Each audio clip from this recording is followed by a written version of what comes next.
ഉരുൾപൊട്ടിയപ്പോൾ 200-ലധികം ആളുകൾ രക്ഷ തേടിയത് ഒരു സ്വകാര്യ റിസോർട്ടിലാണ്. സൈന്യമെത്തിയാണ് ഇവരെ രക്ഷപ്പെടുത്തി മറുകരയിലെത്തിച്ചത്. മുണ്ടക്കയിൽ നിന്നും അർജുൻ PS തയ്യാറാക്കിയ റിപ്പോർട്ട് കാണാം.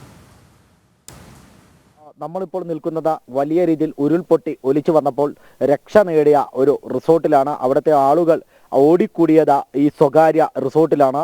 ഏകദേശം 200-ലധികം ആളുകൾ ഇവിടെ ഈ രക്ഷ നേടിയിരുന്നു. അത്തരത്തിൽ വലിയ രീതിയിലുള്ള ഒരു രക്ഷാപ്രവർത്തനം നടന്നപ്പോഴാണ് ഈ വിവരം സൈന്യമടക്കമുള്ളവർ അറിയുന്നത്. തുടർന്നാണ് സൈന്യം ഈ പ്രദേശത്തേക്ക് എത്തുകയും റോപ്പ് ഉപയോഗിച്ച് എത്തുകയും ചൂരൽമലയിൽ നിന്ന് മുണ്ടക്കൈ വഴി ഈ ഒരു സ്ഥലത്തേക്ക് എത്തുന്ന ഒരു സാഹചര്യമുണ്ടായത്. ഈ സ്ഥലം പുഞ്ചിരിമട്ടം, അതായത് ഉരുൾപൊട്ടലിന്റെ പ്രഭവ കേന്ദ്രമായ പുഞ്ചിരിമട്ടത്തിന് തൊട്ടടുത്തുള്ള ഒരു പ്രദേശത്ത് സ്ഥിതി ചെയ്യുന്ന സ്വകാര്യ റിസോർട്ടാണ്. ഈ റിസോർട്ടിലേക്കാണ് പിന്നീട് സൈന്യം ഓടിയെത്തുന്നത്.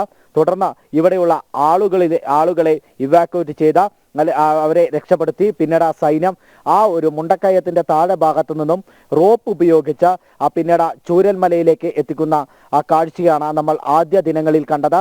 ഒരു റിസോർട്ടാണ് നമ്മൾ ഇപ്പോൾ പ്രേക്ഷകർക്ക് വേണ്ടി കാണിക്കുന്നത്. ഏകദേശം 200-ലധികം ആളുകളാണ് ഈ റിസോർട്ടിൽ രക്ഷ നേടിയിരുന്നത്.